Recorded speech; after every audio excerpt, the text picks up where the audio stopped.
Pikiran adalah kunci. Kisah ini terjadi kepada orang yang memikirkan langkah hidupnya menjadi partner Thomas Alva Edison. Sungguh, pikiran adalah kunci. Pikiran adalah sesuatu yang konkret dan merupakan sesuatu yang kuat kalau dipadukan dengan tekad yang bulat, ketekunan, dan keinginan yang menyala-nyala untuk mewujudkannya dalam wujud kekayaan atau materi lainnya. Beberapa tahun yang lalu, Edwin C. Bernays menyadari betapa benar bahwa orang bisa benar-benar berpikir dan menjadi kaya. Penemuannya ini tidak diperoleh ketika ia sedang duduk berpangku tangan. Penemuannya datang sedikit demi sedikit, bermula dari keinginan yang menyala-nyala untuk menjadi mitra bisnis Edison yang agung. Salah satu ciri khas utama keinginan Bernays adalah bahwa keinginannya pasti. Dia ingin bekerja bersama Edison, bukan bekerja untuk Edison, tapi bekerja sama dengan Edison. Perhatikanlah baik-baik bagaimana dia berusaha menjabarkan keinginannya menjadi kenyataan. Dan Anda akan memperoleh pengertian yang lebih baik mengenai prinsip yang menuju kekayaan. Ketika keinginan atau impuls pemikiran ini mula-mula terpancar ke dalam pikirannya, dia dalam keadaan yang tidak memungkinkan untuk mengambil tindakan. Ada dua kesulitan menghambat jalannya. Dia tidak kenal dengan Edison, dan dia tidak mampu membayar karcis kereta api untuk pergi ke East Orange, New Jersey. Kedua kesulitan ini sudah cukup untuk membuat kebanyakan orang putus asa, sehingga tidak berupaya untuk memenuhi keinginannya. Tetapi ini bukan sembarang keinginan. Dia memperkenalkan diri di laboratorium Edison dan mengatakan dia datang untuk melakukan bisnis bersama sang penemu.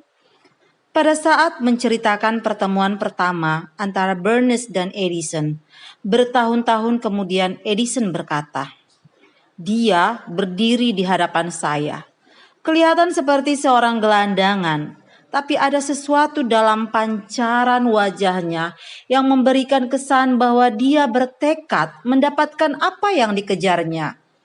Saya telah mempelajari dari pengalaman bertahun-tahun dengan banyak orang bahwa kalau seorang benar-benar sangat menginginkan sesuatu sehingga dia bersedia mempertaruhkan seluruh masa depannya pada satu kesempatan supaya dia mendapatkannya, maka dia pasti akan menang. Saya memberinya kesempatan yang dimintanya, sebab saya melihat dia sudah membulatkan tekad untuk bertahan sampai berhasil. Peristiwa-peristiwa yang menyusul kemudian membuktikan bahwa saya tak keliru. Mungkin bukan penampilan si pemuda yang menyebabkan dia bisa mulai bekerja di kantor Edison, sebab hal itu jelas tidak menguntungkan dirinya. Dalam hal ini penting adalah apa yang dipikirkannya.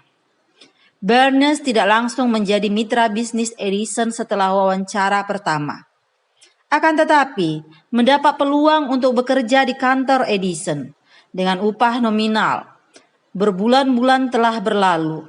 Rupanya tidak ada apapun yang terjadi untuk mendekatkan sasaran yang diinginkan yang ditetapkan Bernays dalam pikirannya sebagai tujuan utama yang pasti. Tetapi sesuatu yang penting telah terjadi dalam pikiran Bernays. Dia terus-menerus meningkatkan keinginannya untuk menjadi mitra bisnis Edison.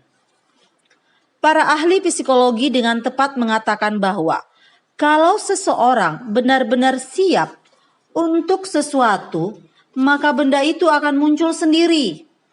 Bernays telah siap untuk menjadi mitra Edison, bisnis Edison. Lebih dari itu, dia bertekad untuk selalu siap sedia sampai dia memperoleh apa yang dicarinya. Dia tidak mengatakan kepada diri sendiri, sudahlah, apa gunanya? Saya rasa saya sebaiknya mengubah pendirian dan mencari pekerjaan sebagai seorang wiraniaga. Sebaliknya, dia mengatakan, saya datang ke sini untuk melakukan bisnis dengan Edison. Dan saya akan mencapai tujuan ini walaupun memerlukan waktu seumur hidup. Dia sungguh-sungguh dengan kata-katanya.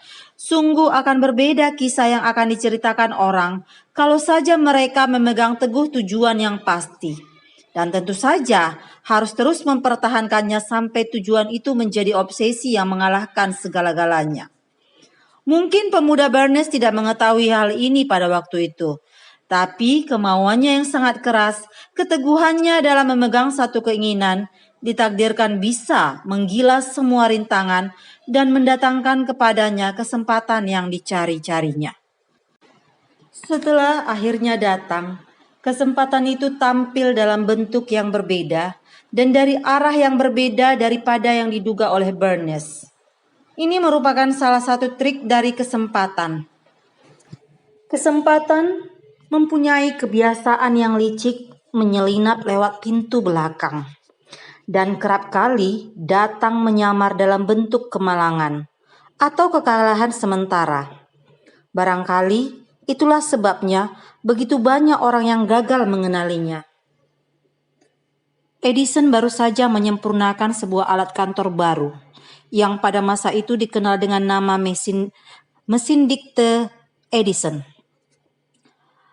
Para wiraniaganya tidak antusias terhadap mesin itu.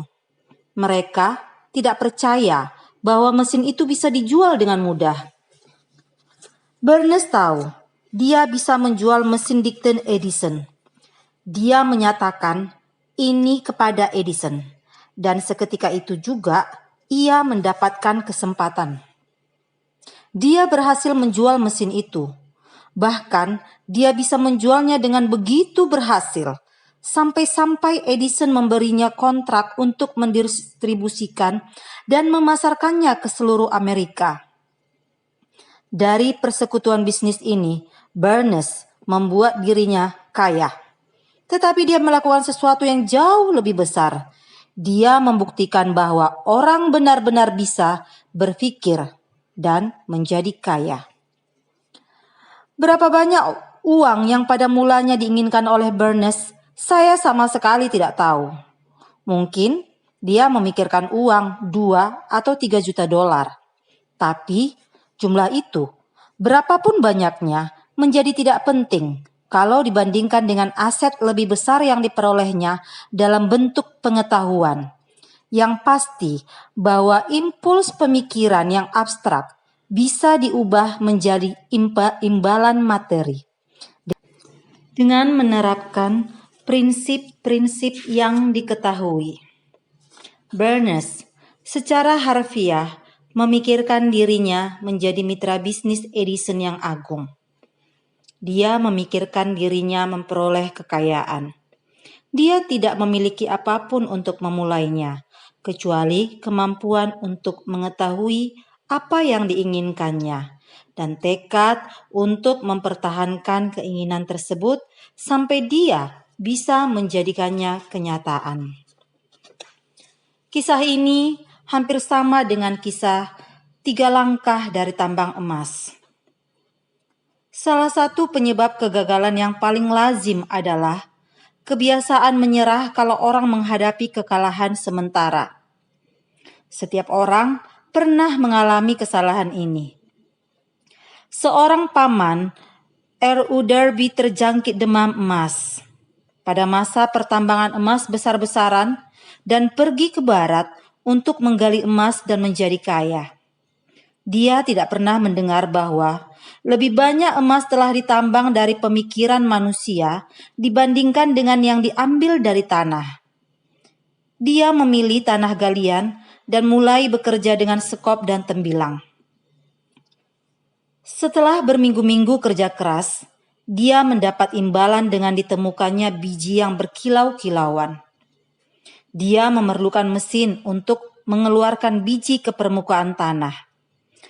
Dengan diam-diam, dia menutup tambang, kembali ke kampung halaman di Williamsburg, Maryland, dan menceritakan kepada kerabat serta beberapa tetangga tentang penemuannya. Mereka bersama mengumpulkan uang untuk membeli mesin yang diperlukan dan kemudian mengirimkannya. Si Paman dan Derby kembali ke sana untuk mengerjakan tambang. Segerbong biji yang pertama digali dan dikapalkan ke pabrik pengolah, hasilnya membuktikan bahwa mereka memiliki salah satu tambang yang terkaya di Colorado. Beberapa gerbong lagi dari biji itu akan bisa melunasi hutang. Kemudian akan datang keuntungan besar. Penggalian pun jalan terus, dan harapan Derby dan pamannya makin meningkat. Kemudian sesuatu terjadi. Urat biji emas lenyap begitu saja. Mereka sudah sampai ke ujung pelangi, dan kuali berisi emas tidak lagi ada di sana. Mereka menggali terus dengan mati-matian berusaha menemukan kembali urat emas itu. Tetapi semua sia-sia. Akhirnya mereka memutuskan untuk menyerah. Mereka menjual mesin kepada tukang rongsokan seharga beberapa ratus dolar dan naik kereta api pulang kampung. Tukang rongsokan memanggil insinyur pertambangan untuk meninjau tambang dan emas, membuat sedikit perhitungan. Insinyur memberitahukan bahwa proyek itu gagal karena pemiliknya tidak mengetahui jalur patahan. Perhitungannya menunjukkan bahwa urat emas akan ditemukan hanya sejauh 3 langkah dari tempat Derby menghentikan penggaliannya. Dan tepat disitulah emas ditemukan. Si tukang rongsokan mengeruk biji emas bernilai jutaan dolar dari pertambangan tersebut. Karena dia merasa cukup pintar untuk mencari nasihat seorang ahli sebelum menyerah. Kisah apa yang bisa kita ambil dari makna apa yang bisa kita ambil dari kisah yang telah kita uraikan tadi? Kita mengalami masa pandemi COVID-19 dan tiba-tiba saja semua jungkir balik. Semua keadaan berubah total, tidak seperti biasanya. Kita dari pendidikan tidak lagi bisa sekolah seperti biasanya.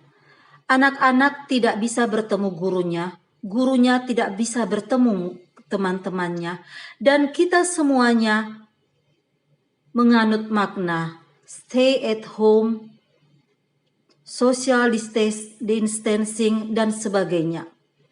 Protokol-protokol kesehatan pun kita lakukan. Namun, apapun yang terjadi, pembelajaran tetap harus terlaksana dengan baik. Pikiran adalah kunci, maka kita harus berpikir bahwa kita bisa mengalahkan keadaan yang kita hadapi sekarang. Kita tidak bisa belajar di kelas secara luring. Kita tidak bisa belajar secara tatap muka. Itu artinya kita harus mencari solusi atas apapun yang kita hadapi. Pikiran adalah kunci. Saat kita tidak bisa belajar ke sekolah, maka kita secara tidak langsung, mau tidak mau, dipaksa untuk belajar melihat kondisi yang sebenarnya. Kita tetap harus belajar, maka banyak aplikasi yang bisa kita gunakan. Jangan pernah menyerah. Pembelajaran tetap harus jalan. Kita bisa melakukannya dengan berbagai macam aplikasi dan teknologi yang sudah berjalan sampai saat ini.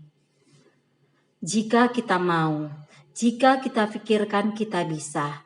Jika kita memiliki keinginan yang kuat, maka apapun yang terjadi, kita akan berusaha untuk mengalahkan setiap situasi yang kita hadapi dan tidak pernah menyerah. Pikiran adalah kunci, maka selalulah berpikir bahwa kita bisa, selalulah berpikir positif, selalulah berpikir bahwa kita mampu untuk mengalahkan setiap situasi. Lihatlah mereka yang harus berkejaran dengan sinyal, dengan keadaannya tidak seperti kita. Ini adalah kondisi para siswa yang berada di Borbor, Parapat, Tapanuli Utara. Mereka demi mendapatkan sinyal harus pergi ke bukit-bukit agar bisa sekolah dalam keadaan daring. Dan begitu juga gurunya yang berjuang untuk mencari tempat di mana sinyal bisa tampak lebih tinggi. Melihat perjuangan mereka, maka nikmat Tuhan manakah yang kita dustakan? Kita tidak perlu berkejaran dengan sinyal. Aplikasi tersedia. Maka ayo tetap semangat, kalahkan keterbatasan kita, dan keep good working. Tetap semangat, jaga kesehatan, dan tetaplah untuk menciptakan prestasi terbaik apapun keadaannya. Semangat pagi.